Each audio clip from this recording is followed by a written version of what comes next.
और हमारे ब्रज में यदि आप खोजने जाओगे तो ऐसे कितने संत होंगे जो वर्षों से बिहारी जी नहीं गए, वर्षों से राधा रमन जी नहीं गए, वर्षों से दर्शन करने के लिए नहीं गए, लेकिन उनकी नाम निष्ठा, 1-1 लाख 2-2 लाख नाम जप करते हैं ठाकुर जी का, इतनी नाम में निष्ठा।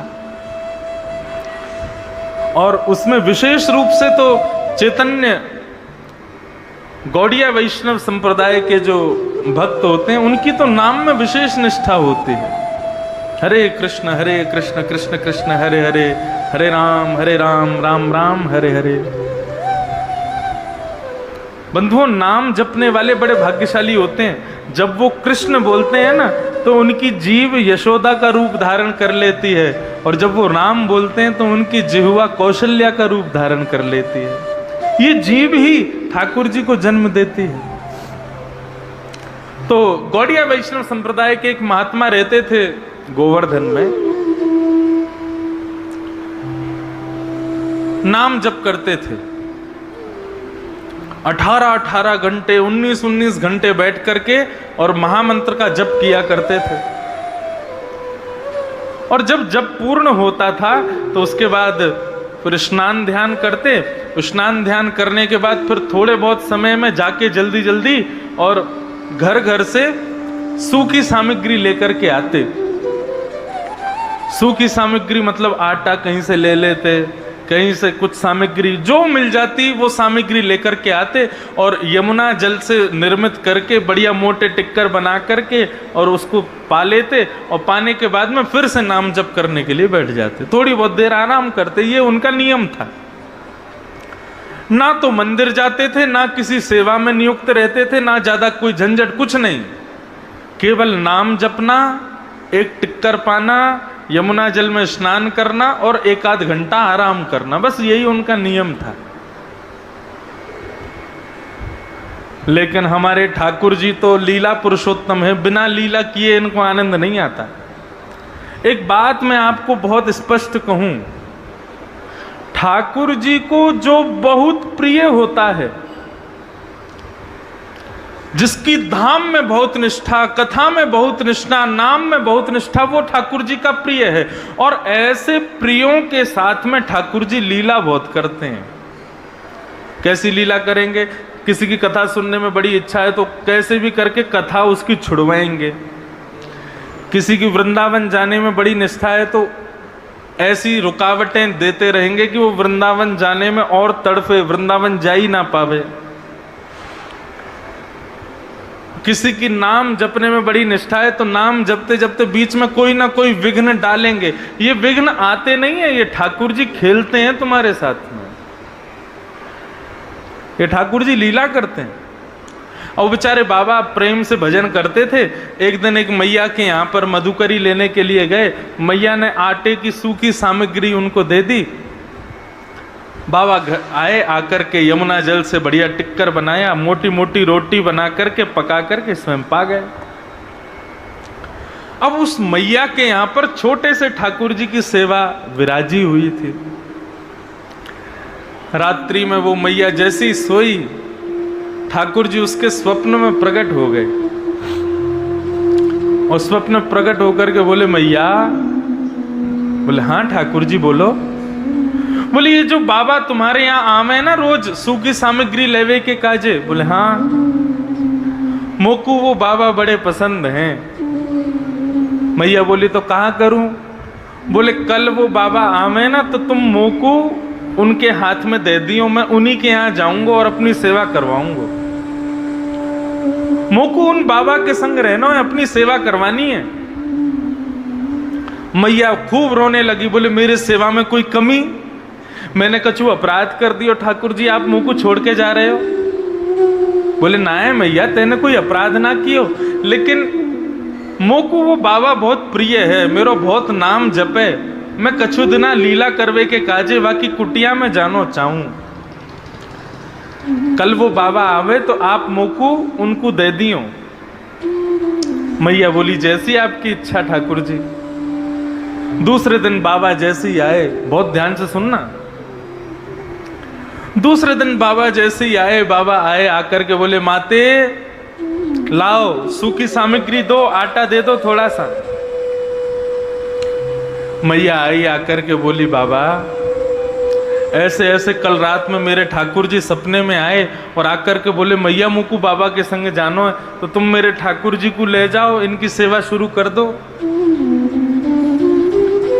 बाबा बोले मैया हमसे सेवा करनो ना आवे, हमसे श्रृंगार वगैरह ये सब हमारे बस की बात ना है, हम तो नाम जप सके, नाम जपवे में हमारी बड़ी निष्ठा है, लेकिन हमसे सेवा नहीं होगी। बाबा चले गए। ठाकुर जी फिर से सपने में आए, सपने में बोले मैया तेने मुकु बाबा को दियो नहीं। आप लोग ब्रजभाषा समझ रहे हैं ना, समझ में आ रही है ब्रजभाषा?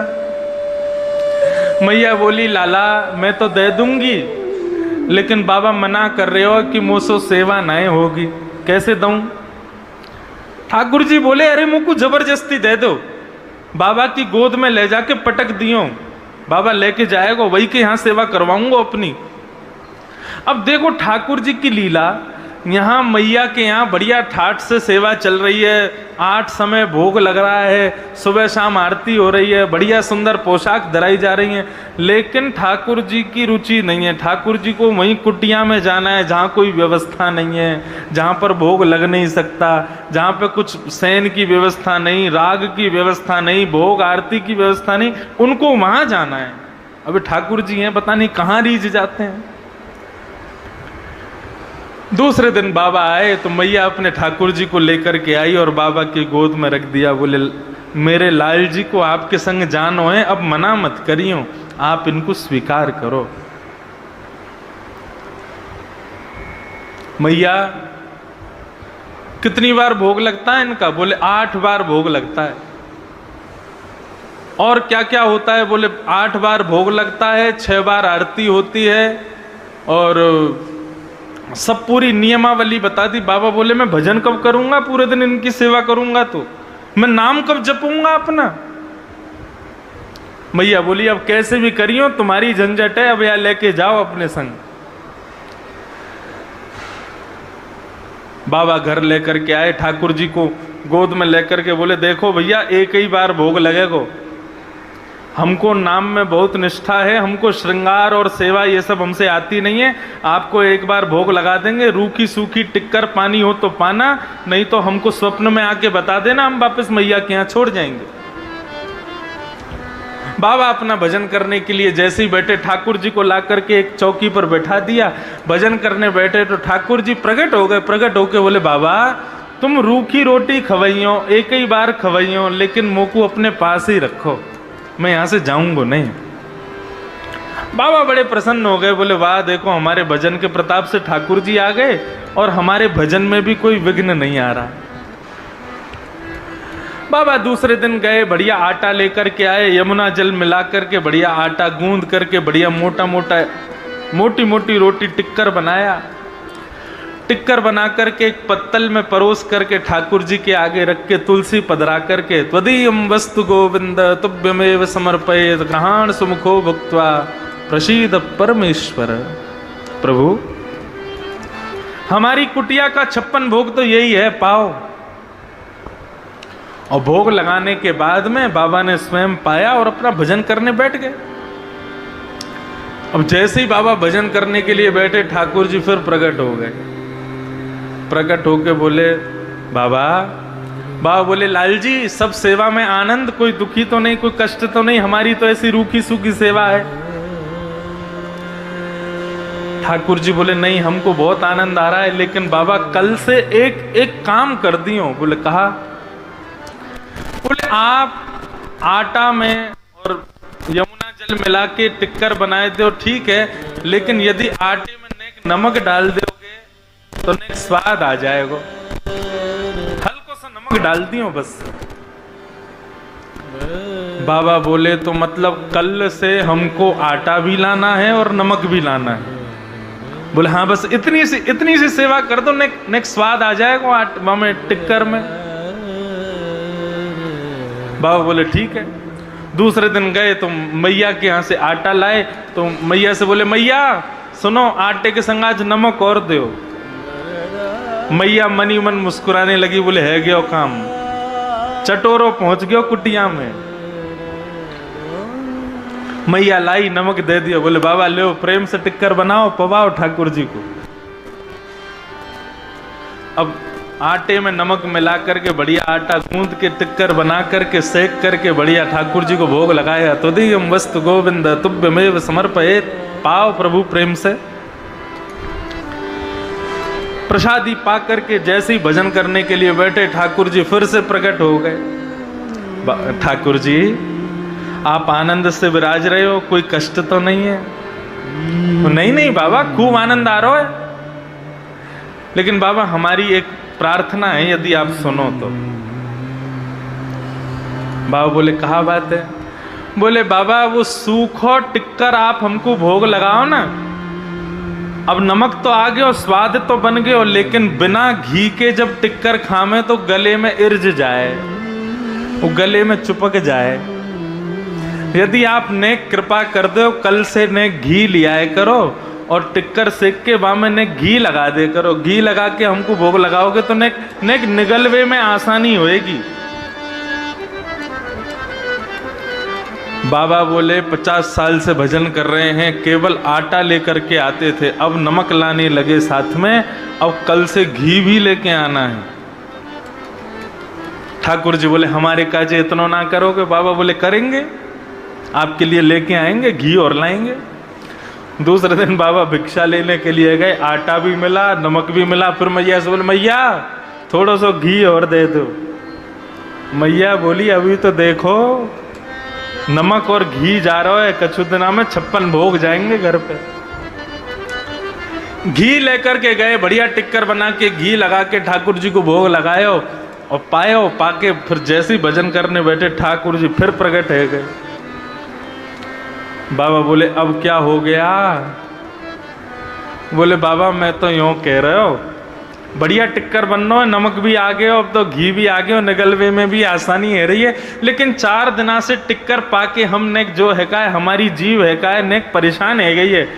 कल एक आलू और ले आई हूँ और वह आलू को उबाल के वह में नमक मिर्च डाल के नेक बढ़िया चटनी बना के टिक्कर के संग आलू की चटनी दे दोगे तो आनंद आ जाएगा। बाबा ने आंख खोली, अपनी माला रखी, ठाकुर जी गोद में उठाए, लेकर के मैया के यहाँ गए और मैया की गोद में दे दी। बोले धरो इनको अपने पास। अरे हमारा भजन छूट रहा है, पहले नमक चाहिए, घी चाहिए, अब आलू चाहिए, कल को कहेंगे हमको घेवर चाहिए, फिर कहेंगे मालपुआ चाहिए, फिर कहेंगे रबड़ी चाहिए। इनका भोग लगाएंगे कि हम भजन करेंगे? बाबा ने तो ऐसी बात कही, इतने में ही श्याम सुंदर वहीं प्रकट हो गए और प्रकट होकर के बाबा को हृदय से लगा लिया। बोलो बाल कृष्ण लाल की। बंधुओं, ये भोग सामग्री, ये सुंदर सजावटें, ये विविध विविध प्रकार के 56 भोग, ये सब ठाकुर जी को नहीं चाहिए। किसी एक चीज में तुम्हारी दृढ़ निष्ठा है, वही ठाकुर जी को प्रिय है। बस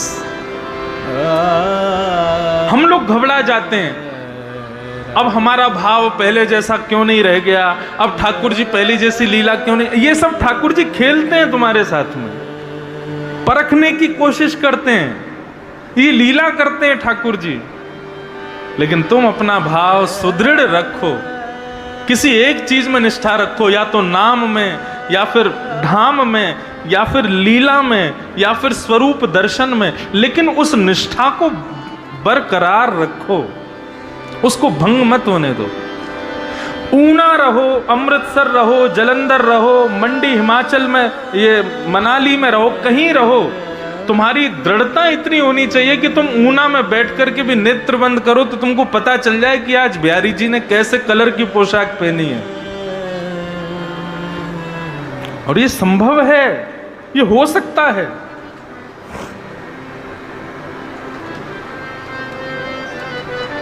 इसलिए श्रीमद् भागवत के प्रारंभ में परम सत्य को वंदन किया गया। ये परम सत्य क्या है? भगवान का नाम ही परम सत्य है। हरे कृष्ण कृष्ण कृष्ण हरे हरे, हरे राम राम राम हरे यही परम सत्य है।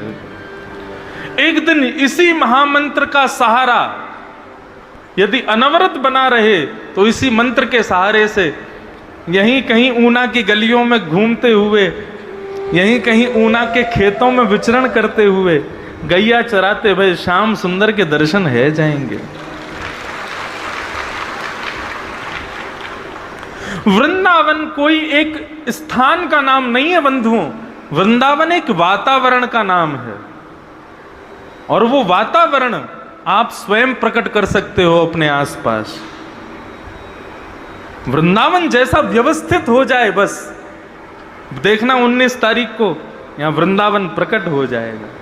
लगेगा ही नहीं हम ऊना में बैठे, हम कहीं बाहर हैं, ऐसे लगेगा हम वृंदावन में हैं। याद रखना, वृंदावन कोई स्थान नहीं है, वृंदावन एक वातावरण है, बस उसको प्रकट होने की देर है।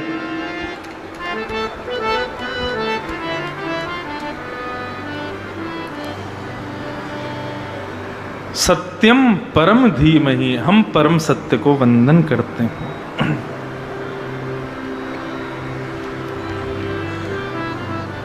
द्वितीय श्लोक में विषय, अधिकारी, संबंध, प्रयोजन, ये 4 चीजें बताई गई, बहुत ध्यान से सुनना। धर्म प्रोजित कई तवोत्र परमो निर्मत्सराणाम सतां वैद्यम